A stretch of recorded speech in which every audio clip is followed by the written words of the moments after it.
손에 꽉 쥐고 있던 것을 내려놓는 순간 사람은 비로소 무언가를 받을 수 있게 된다. 이 단순한 진리를 머리로는 알면서도 정작 삶의 현장에서는 끝까지 놓지 못하는 것이 우리 인간의 모습이다. 쥐고 있는 것이 고통의 원인임을 알면서도 그것을 놓아버리면 아무것도 남지 않을 것 같은 두려움에 더욱 세게 움켜쥐게 된다. 그런데 성철 스님은 평생에 걸쳐 이 한 가지를 가르치셨다. 놓아라. 그것이 전부다. 그 말씀이 처음에는 너무 단순하게 들려서 사람들은 그 깊이를 쉽게 알아채지 못한다. 그러나 살다 보면, 정말 살다 보면 그 짧은 한마디가 얼마나 무한한 뜻을 품고 있는지 온몸으로 깨닫게 되는 순간이 반드시 찾아온다. 부처님이 도우시는 사람들에게는 공통된 특징이 있다. 그것은 놀랍게도 대단한 공덕을 쌓거나 특별히 뛰어난 수행을 완성한 사람이 아니다. 오히려 그 반대다. 자신이 얼마나 작은 존재인지를 진심으로 깨달은 사람. 성철 스님께서는 부처님은 높은 곳에 계시지 않는다. 낮아진 마음속에 계신다고 하셨다. 이 말씀이 오늘 우리가 함께 걸어갈 이야기의 출발점이다. 인생을 살다 보면 어느 순간 벽 앞에 서게 된다. 아무리 노력해도 나아지지 않는 상황, 아무리 붙잡으려 해도 손가락 사이로 빠져나가는 관계, 아무리 버텨도 무너지는 건강, 아무리 애써도 돌아서는 자식. 그 벽 앞에서 우리는 두 가지 선택을 하게 된다. 더 세게 밀거나 아니면 잠시 멈추어 서거나. 그런데 성철 스님은 바로 그 멈추는 순간, 그 잠시 손을 내리는 순간에 부처님의 손길이 닿는다고 하셨다. 우리가 힘을 빼는 순간 더 큰 힘이 들어오는 것이다. 이것이 단순한 위로의 말처럼 들릴 수 있다. 그러나 이 이야기를 끝까지 들어보면 그것이 얼마나 구체적이고 실제적인 삶의 진실인지 알게 될 것이다. 부처님이 도우시는 사람의 특징, 내려놓음과 정체성의 회복. 지금부터 그 깊은 이야기 속으로 함께 들어가 보자. 먼저 이것을 생각해 보자. 우리는 무엇을 그토록 꽉 쥐고 살아가고 있는가? 돈인가? 명예인가? 체면인가? 아니면 누군가에게 받은 상처인가? 아니면 내가 옳다는 확신인가?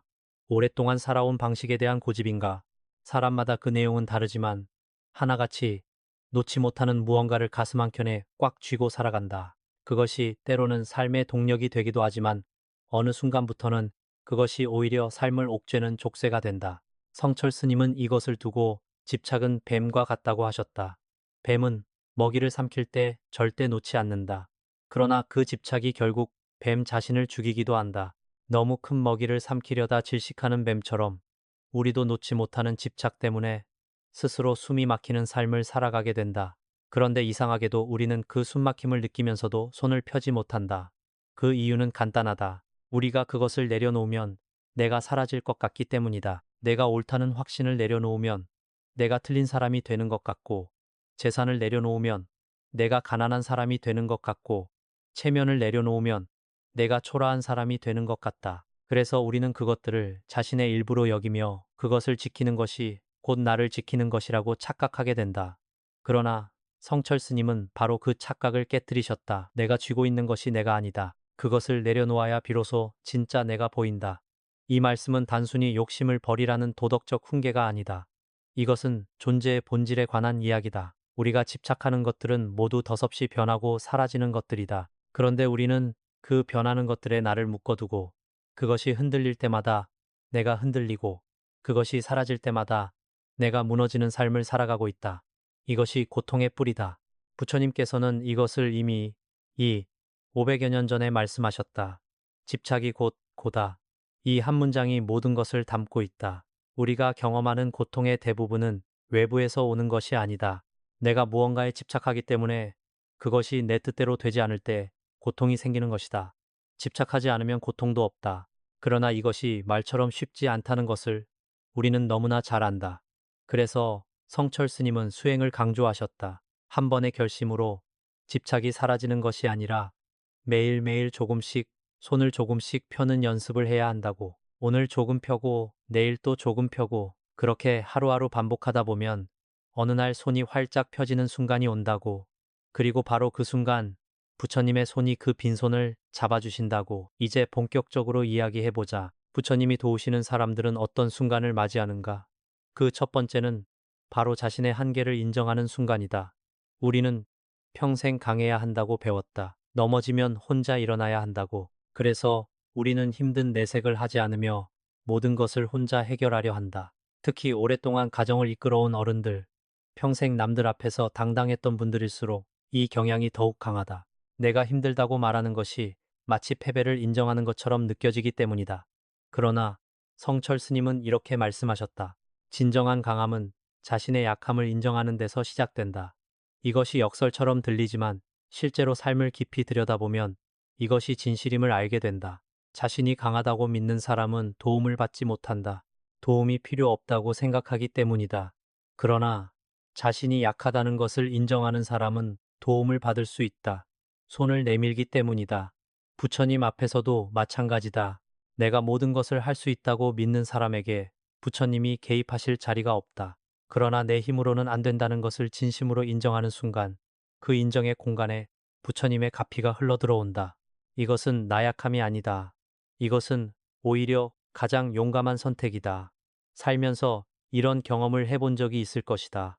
오랫동안 혼자 끙끙 앓다가 어느 날 누군가에게 솔직하게 털어놓은 순간 이상하게 마음이 가벼워지는 경험. 말로 다 설명할 수 없지만 무언가가 풀리는 느낌. 그 경험이 바로 내려놓음의 첫 번째 단계다. 자신의 한계를 인정하고 그것을 솔직하게 고백하는 순간 이미 무언가가 달라지기 시작한다. 성철 스님은 참선을 지도하실 때 항상 이것을 먼저 물으셨다고 한다. 지금 얼마나 힘드냐? 그리고 수행자가 솔직하게 자신의 고통을 털어놓으면 스님은 그제야 고개를 끄덕이시며 말씀하셨다. 이제 시작할 수 있겠구나. 자신의 고통을 인정하는 것. 그것이 수행의 진짜 출발점이라는 것이다. 우리가 일상에서 겪는 어려움도 마찬가지다. 가정에서 갈등이 생겼을 때, 건강이 무너졌을 때, 오랫동안 쌓아온 것이 한순간에 흔들릴 때, 그 상황 앞에서 내 힘으로는 안 된다고 인정하는 것. 그 인정이 바로 부처님의 도우심이 시작되는 문을 여는 열쇠다. 그렇다면 그 다음에는 무슨 일이 일어나는가? 두 번째 단계는 진정한 고백이다. 이것은 단순히 잘못을 인정하는 것이 아니다.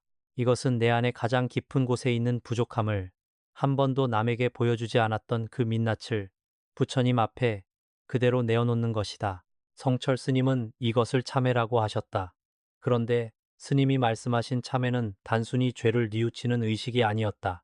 그것은 내가 얼마나 오랫동안 나 자신을 속여왔는지, 얼마나 오랫동안 진짜 나를 외면해 왔는지를 직면하는 것이었다.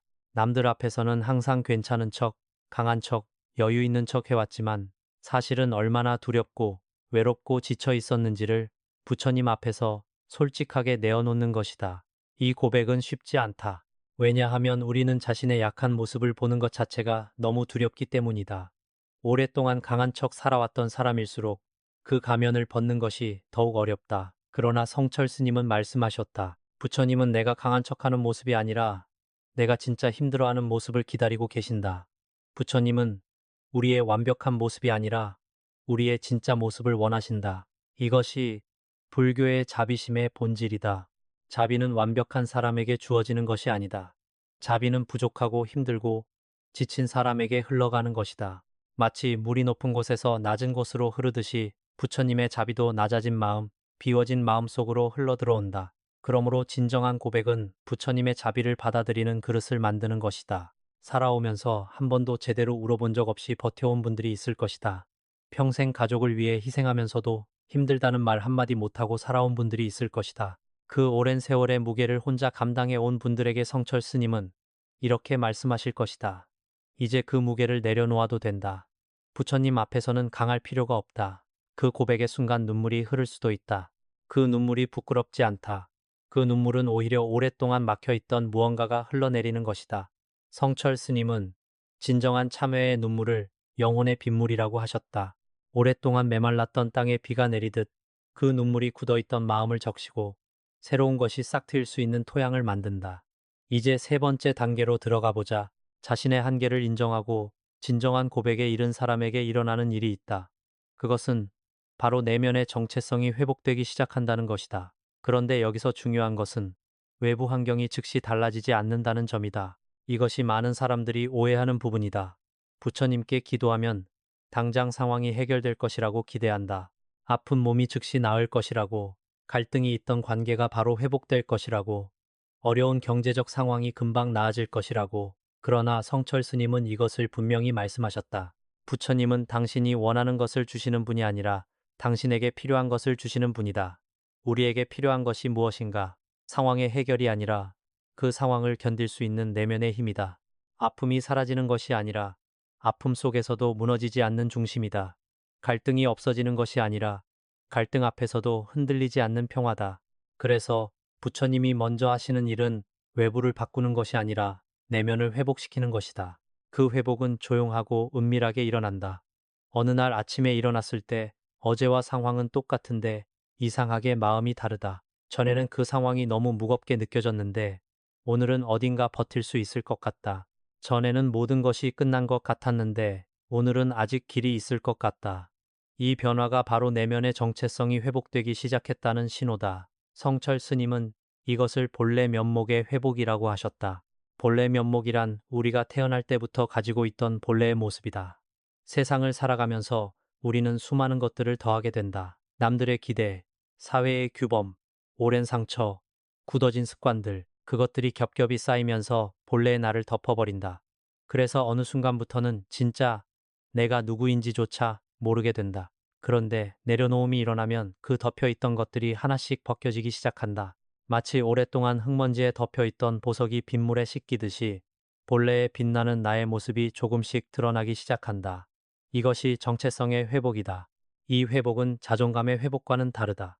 자존감은 내가 무엇을 잘하고 무엇을 이루었고 남들에게 어떻게 보이는가에 의존하는 경향이 있다. 그러나 성철 스님이 말씀하신 정체성의 회복은 그런 것들과 무관하다. 아무것도 이루지 못했어도, 내가 많이 실패했어도, 내가 늙고 병들었어도 나의 본래 모습은 그 무엇에도 흔들리지 않는다는 것이다. 그 흔들리지 않는 자리를 찾는 것, 그것이 정체성의 회복이다. 부처님의 가르침에서는 이것을 불성이라고 한다. 모든 존재 안에는 부처의 성품이 있다는 것이다. 이것은 우리가 만들어내는 것이 아니다. 이것은 이미 우리 안에 있는 것이다. 다만 우리가 집착과 욕심과 두려움으로 그것을 덮어두고 있을 뿐이다. 내려놓음은 그 덮개를 걷어내는 작업이다. 그리고 그 작업을 통해 드러나는 것이 바로 우리의 진짜 정체성이다. 이것이 얼마나 큰 변화를 가져오는지 생각해보라. 지금까지 우리는 외부의 것들에 나를 묶어두고 살았다. 재산이 있어야 내가 가치 있는 사람이고, 건강해야 내가 쓸모 있는 사람이고, 자식이 잘 되어야 내가 잘 산 사람이라고 생각했다. 그런데 내면의 정체성이 회복되면 그 묶임에서 자유로워진다. 재산이 줄어도 내가 줄어드는 것이 아니고, 건강이 나빠져도 내가 나빠지는 것이 아니고, 자식이 내 뜻대로 되지 않아도 내가 실패하는 것이 아니라는 것을 알게 된다. 나의 본래 모습은 그 어떤 외부 상황에도 영향받지 않는 자리에 있기 때문이다. 이 자유로움, 이 안정감, 이것이 부처님이 주시는 가장 큰 선물이다. 성철 스님은 이 경지를 이렇게 표현하셨다. 산은 산이요, 물은 물이로다. 처음에는 산이 산으로 보이고 물이 물로 보인다. 그런데 더 깊어지면 다시 산은 산이요, 물은 물이 된다. 같은 말처럼 보이지만 전혀 다른 경지다. 처음에 산은 그냥 눈에 보이는 산이지만 마지막에 산은 있는 그대로의 산, 집착 없이 보이는 산이다. 내려놓음을 통해 회복된 정체성으로 보는 세상은 전과 같은 세상이지만 전혀 다른 세상이다. 이제 네 번째 단계를 이야기해보자. 내면의 정체성이 회복되면 사람은 자신의 존재가 어디에 속해 있는지를 깨닫게 된다. 성철 스님은 이것을 두고 귀의라고 하셨다. 부처님께 귀의한다는 것은 단순히 불교 신자가 된다는 의미가 아니다. 그것은 내 삶의 중심을 나 자신에게서 부처님께로 옮기는 것이다. 이것이 왜 중요한가? 우리가 삶의 중심을 나 자신에게 둘 때 우리는 끊임없이 흔들린다. 왜냐하면 나 자신이 이미 변하는 존재이기 때문이다. 어제의 나와 오늘의 내가 다르고 젊었을 때의 나와 늙었을 때의 내가 다르다. 건강할 때의 나와 아플 때의 내가 다르고 기쁠 때의 나와 슬플 때의 내가 다르다. 이렇게 끊임없이 변하는 나를 중심으로 삼으면 나도 그 변화를 따라 끊임없이 흔들릴 수밖에 없다. 그러나 부처님을 중심으로 삼으면 달라진다. 부처님의 진리는 변하지 않기 때문이다. 세상이 변해도 내 몸이 변해도 상황이 변해도 부처님의 자비와 지혜는 변하지 않는다. 그 변하지 않는 것에 내 존재를 묶어두면 세상이 흔들려도 내가 흔들리지 않을 수 있다. 이것이 흔들리지 않는 중심이다. 성철 스님은 이것을 의지처라고 하셨다. 폭풍이 몰아칠 때 배가 안전하려면 닻이 있어야 한다. 그 닻이 어디에 박혀 있느냐가 중요하다. 모래 위에 박힌 닻은 폭풍에 뽑혀버리지만 단단한 바위에 박힌 닻은 폭풍이 아무리 새도 버텨낸다. 우리의 삶도 마찬가지다. 변하는 것들, 사라지는 것들에 닻을 박아두면 언젠가 뽑혀버린다. 그러나 변하지 않는 것, 영원한 것에 닻을 박아두면 어떤 폭풍도 견딜 수 있다. 부처님은 그 단단한 바위다. 이것이 추상적인 이야기처럼 들릴 수 있다. 그러나 이것은 매우 구체적인 삶의 변화를 가져온다. 부처님께 귀의하고 나면 작은 일에 덜 흔들리게 된다. 전에는 남의 말 한마디에도 밤새 잠을 못 이루었는데 이제는 그 말이 귀에 들어오기는 해도 마음 깊은 곳까지 내려오지 않는다. 전에는 상황이 조금만 나빠져도 모든 것이 끝난 것 같았는데 이제는 이 또한 지나갈 것이라는 믿음이 생긴다. 이 변화가 바로 중심이 생겼다는 증거다. 성철 스님은 이런 이야기를 하신 적이 있다. 어떤 사람이 큰 고통 속에서 스님을 찾아왔다. 그는 오랫동안 쌓아온 모든 것이 한순간에 무너졌고 이제 살 이유가 없다고 했다. 스님은 그 사람에게 한 가지를 물으셨다. 그 숨을 쉬게 하는 것이 누구인가? 당신이 아무것도 없다고 생각할 때도 부처님은 당신에게 숨을 주고 계신다.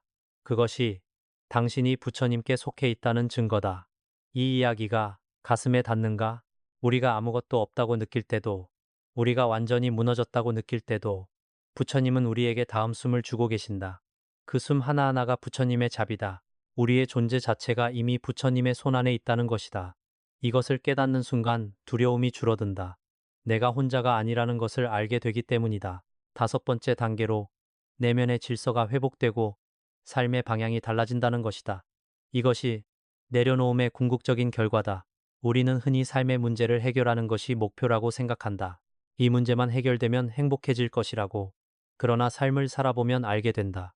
하나의 문제가 해결되면 또 다른 문제가 생긴다. 문제가 없는 삶은 없다. 그러므로 문제의 해결이 삶의 목표가 될 수 없다. 성철 스님은 삶의 진짜 목표는 문제를 없애는 것이 아니라 문제 앞에서 흔들리지 않는 사람이 되는 것이라고 하셨다. 그것이 바로 내면의 질서다. 내면의 질서가 생기면 어떤 외부의 혼란도 나를 완전히 무너뜨리지 못한다.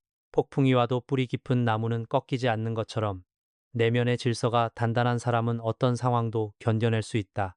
그리고 이 내면의 질서가 회복되면 자연스럽게 삶의 방향이 달라진다. 전에는 외부의 것들을 향해 달려가느라 바빴다면 이제는 내면의 풍요를 향해 걸어가게 된다. 전에는 남들에게 인정받기 위해 살았다면 이제는 부처님 앞에 부끄럽지 않게 살기 위해 살게 된다. 전에는 더 많이 갖기 위해 애썼다면 이제는 더 깊이 비우기 위해 노력하게 된다. 이 방향의 전환이 삶 전체를 바꾼다. 성철 스님은 이것을 두고 회양이라고 하셨다. 내가 쌓은 것을 남을 위해 돌리는 것이다.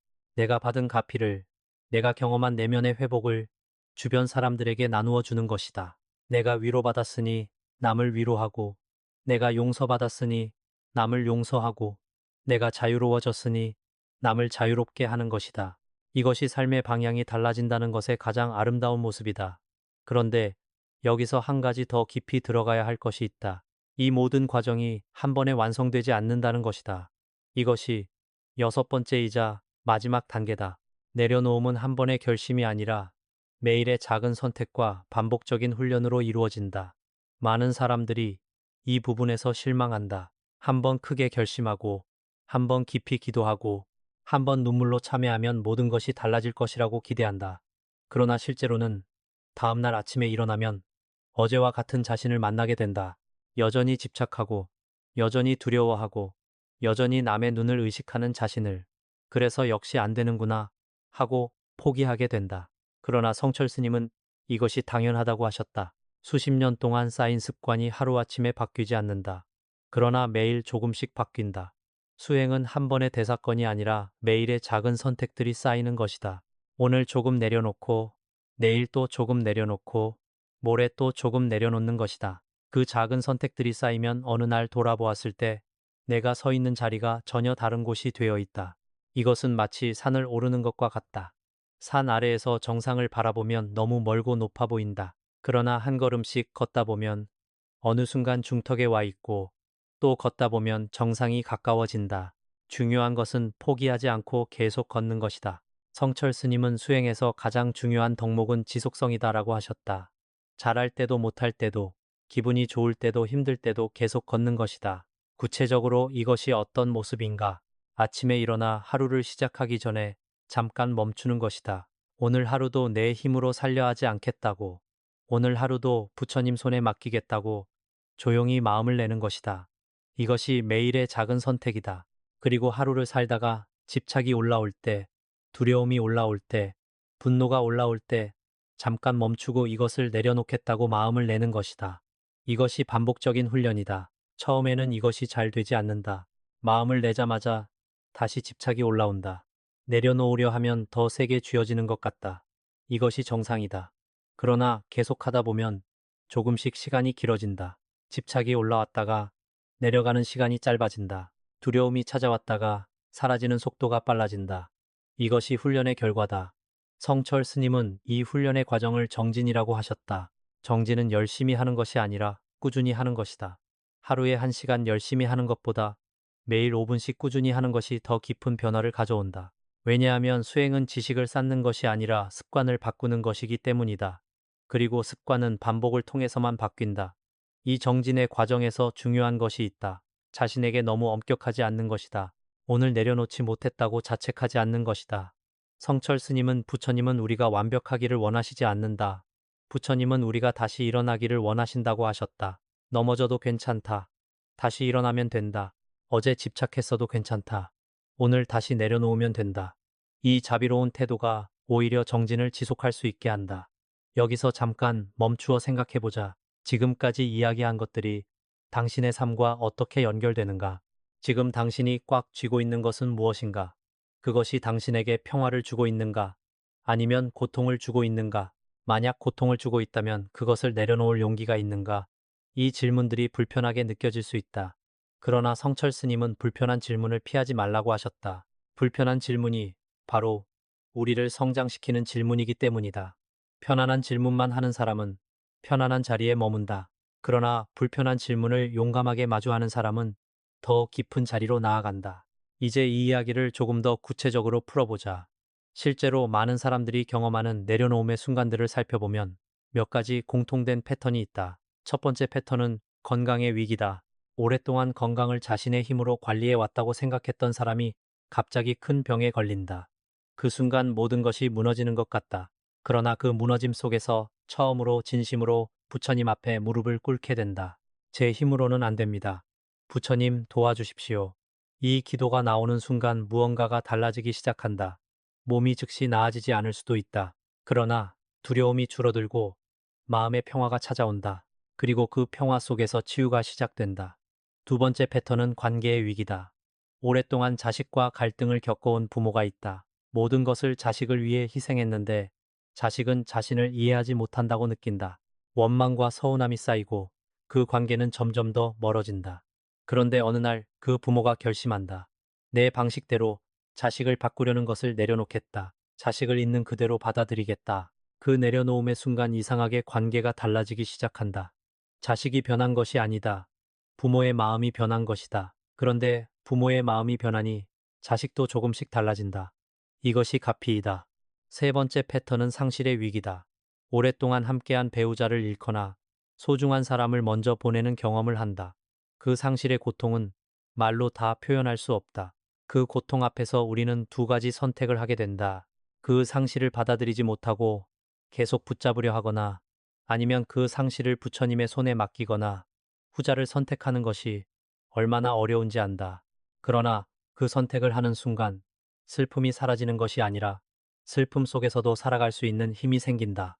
그리고 그 힘 속에서 상실이 새로운 의미를 갖게 된다. 성철 스님은 이 세 가지 위기를 모두 선물이라고 하셨다.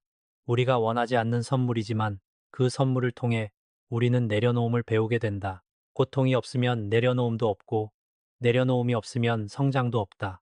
그러므로 고통은 우리를 부수는 것이 아니라 우리를 더 깊은 자리로 이끌려는 것이다. 이것이 불교의 고통관이다. 부처님께서 첫 번째 가르침으로 말씀하신 것이 삶은 고통이다였다. 그러나 이것은 비관적인 말이 아니다. 이것은 현실에 대한 정직한 인식이다. 삶에는 고통이 있다. 그것을 부정하지 말라. 그것을 직면하라. 그리고 그 고통의 원인인 집착을 내려놓으라. 그러면 고통에서 자유로워질 수 있다. 이것이 부처님의 가르침의 핵심이다. 성철 스님은 이 가르침을 현대인들에게 맞게 풀어주셨다. 내려놓는다는 것은 포기하는 것이 아니다. 내려놓는다는 것은 더 큰 손에 맡기는 것이다. 내가 쥐고 있던 것을 내려놓으면 그것이 사라지는 것이 아니라 부처님의 더 큰 손이 그것을 붙잡아 주신다. 내가 통제하던 것을 내려놓으면 모든 것이 무너지는 것이 아니라 부처님의 더 완전한 섭리가 그것을 이끌어 주신다. 이 믿음이 내려놓음을 가능하게 한다. 믿음이 없으면 내려놓을 수 없. 내려놓으면 모든 것이 무너질 것 같은 두려움이 있기 때문이다. 그러나 부처님을 믿으면 내려놓을 수 있다. 내가 내려놓아도 부처님이 붙잡아 주신다는 믿음이 있기 때문이다. 그래서 믿음과 내려놓음은 함께 자란다. 내려놓을수록 믿음이 깊어지고 믿음이 깊어질수록 더 잘 내려놓을 수 있게 된다. 성철 스님은 이 믿음을 신심이라고 하셨다. 신심은 맹목적인 믿음이 아니다. 신심은 경험을 통해 쌓이는 믿음이다. 한번 내려놓아 보고 그 결과를 경험하고 그 경험이 믿음을 키운다.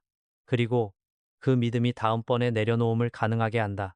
이렇게 내려놓음과 믿음이 서로를 키워가면서 우리는 점점 더 깊은 자유의 자리로 나아가게 된다. 이 자리에서 잠깐 성철 스님의 생애를 돌아보는 것이 도움이 될 것 같다. 스님은 1912년에 태어나 1993년에 입적하셨다. 80여 년의 생애 동안 스님은 10년이 넘는 장좌불화를 하셨다. 장좌불화란 눕지 않고 앉아서 수행하는 것이다. 10년 동안 눕지 않고 앉아서 수행하셨다. 이것이 어떤 것인지 상상이 되는가? 스님은 왜 이렇게 극한의 수행을 하셨는가? 그것은 내려놓음을 몸으로 실천하기 위해서였다. 편안함에 대한 집착, 잠에 대한 집착, 몸의 안락함에 대한 집착을 내려놓는 것이다. 그 극한의 내려놓음을 통해 스님은 깊은 깨달음에 이르셨다. 그리고 그 깨달음을 바탕으로 수많은 사람들에게 내려놓음의 길을 가르치셨다. 스님의 가르침 중에 이런 것이 있다. 자기를 바로 봅시다. 자기는 원래 구원받을 필요가 없는 존재입니다. 자기는 원래 완전합니다. 다만 집착이 그 완전함을 가리고 있을 뿐입니다. 이 말씀이 얼마나 깊은지 생각해보라. 우리는 구원받아야 할 죄인이 아니다. 우리는 원래 완전한 존재다. 다만 집착이 그 완전함을 가리고 있을 뿐이다. 그러므로 우리가 해야 할 일은 무언가를 더하는 것이 아니라 가리고 있는 것을 걷어내는 것이다. 그것이 내려놓음이다. 이 가르침이 우리의 삶에 어떤 의미를 갖는가? 우리는 흔히 내가 부족하기 때문에 더 노력해야 하고 쌓아야 하고 더 갖추어야 한다고 생각한다. 그러나 성철 스님은 그 반대라고 하신다. 우리는 이미 완전하다. 우리가 해야 할 일은 그 완전함을 가리고 있는 것들을 내려놓는 것이다. 이 관점의 전환이 삶 전체를 바꾼다. 더하는 삶이 아니라 비우는 삶, 쌓는 삶이 아니라 내려놓는 삶. 이것이 성철 스님이 가르치신 삶의 방식이다. 그리고 이 삶의 방식을 실천하는 사람들에게 부처님의 도우심이 임한다. 이제 이 이야기를 마무리하면서 다시 처음으로 돌아가 보자. 부처님이 도우시는 사람들의 특징은 무엇인가? 그것은 한마디로 내려놓는 사람이다. 자신이 꽉 쥐고 있던 것을 내려놓는 사람, 자신의 한계를 인정하는 사람, 진정한 고백에 이르는 사람, 내면의 정체성을 회복하는 사람, 자신의 존재가 부처님께 속해 있음을 깨닫는 사람, 그리고 매일의 작은 선택으로 이 내려놓음을 반복하는 사람. 이 사람들에게 공통적으로 일어나는 일이 있다. 상황이 즉시 해결되지 않아도 평화가 찾아온다. 외부 환경이 바뀌지 않아도 내면이 달라진다. 문제가 사라지지 않아도 문제를 바라보는 눈이 달라진다. 그리고 결국 삶의 방향 자체가 달라진다. 이것이 부처님의 도우심이다. 성철 스님은 이것을 이렇게 표현하셨다. 부처님은 우리 삶의 고통을 없애주시는 분이 아니다. 부처님은 우리가 고통 속에서도 빛날 수 있도록 도와주시는 분이다. 고통이 사라지는 것이 아니라 고통 속에서도 빛나는 것. 이것이 부처님이 도우시는 삶의 모습이다. 이 빛남은 어디서 오는가? 내려놓음에서 온다. 집착을 내려놓으면 가벼워지고 가벼워지면 빛이 투과된다. 무거운 것들을 다 쥐고 있으면 빛이 들어올 자리가 없다. 그러나 그것들을 내려놓으면 부처님의 빛이 우리 안으로 흘러들어온다. 그 빛이 우리를 통해 밖으로 나가면 우리 주변 사람들도 그 빛을 느끼게 된다. 이것이 가장 아름다운 회양이다. 내려놓음으로 받은 빛을 내 삶으로 주변에 나누어 주는 것이다. 말로 하는 것이 아니라 삶으로 보여주는 것이다. 흔들리지 않는 평화로, 따뜻한 자비로, 깊은 이해로. 이것이 부처님이 도우시는 사람이 세상에 하는 일이다. 오늘 이 이야기를 듣고 있는 당신에게 묻고 싶다. 지금 당신의 손에 무엇이 들려 있는가? 그것을 내려놓을 준비가 되어 있는가? 아직 준비가 안 되어 있어도 괜찮다. 성철 스님은 준비가 안 되어 있다는 것을 아는 것도 이미 시작이다라고 하셨다. 내려놓지 못하고 있다는 것을 알고 있다면 이미 내려놓음의 문 앞에 서 있는 것이다. 오늘부터 작은 것 하나를 내려놓아 보라. 오랫동안 품고 있던 원망 하나, 오랫동안 쥐고 있던 두려움 하나, 오랫동안 붙잡고 있던 고집 하나. 그 작은 내려놓음이 시작이 된다. 그리고 그 시작을 부처님은 보고 계신다. 그 작은 손편은 움직임을 부처님은 기다리고 계신다. 성철 스님은 입적하시기 전에 마지막으로 이런 말씀을 남기셨다. 일생 동안 남녀의 무리를 속여서 하늘을 넘치는 죄업이 수미산을 지나친다. 산채로 무간지옥에 떨어져서 그 한이만 갈래나 된다. 이 말씀이 처음에는 이해하기 어렵다. 평생 수행하고 가르치신 큰 스님이 왜 이런 말씀을 남기셨을까? 이것이 바로 내려놓음의 완성이다. 자신이 이루어온 것, 자신이 가르쳐온 것, 자신의 명성과 지위, 그 모든 것을 마지막 순간에 내려놓으신 것이다. 나는 아무것도 아니다. 나는 여전히 부족하다. 이 고백이 바로 가장 깊은 내려놓음이다. 그리고 그 내려놓음 속에서 스님은 가장 완전한 자유를 얻으셨다. 우리도 그 자유를 향해 걸어갈 수 있다. 한 걸음씩 매일 조금씩 내려놓으면서 그 길 위에서 부처님은 우리와 함께 걸으신다. 우리가 지칠 때 손을 잡아주시고, 우리가 넘어질 때 일으켜주시고, 우리가 두려울 때 평화를 주신다. 이것이 부처님이 도우시는 사람의 이야기다. 대단한 사람의 이야기가 아니다. 완벽한 사람의 이야기가 아니다. 오늘도 넘어지고, 오늘도 집착하고, 오늘도 두려워하지만, 그래도 다시 손을 펴고, 다시 무릎을 꿇고, 다시 부처님 앞에 나아가는 사람의 이야기다. 그 사람이 당신일 수 있다. 지금 이 순간, 이 이야기를 듣고 있는 당신이 이미 그 길 위에 서 있는지도 모른다. 아직 손이 완전히 펴지지 않아도 괜찮다. 조금씩 펴지고 있으면 된다. 부처님은 그 조금씩 펴지는 손을 보고 계신다. 그리고 그 손이 완전히 펴지는 날, 부처님의 손이 그 손을 잡아주실 것이다. 그날을 향해 오늘도 한 걸음씩 걸어가자.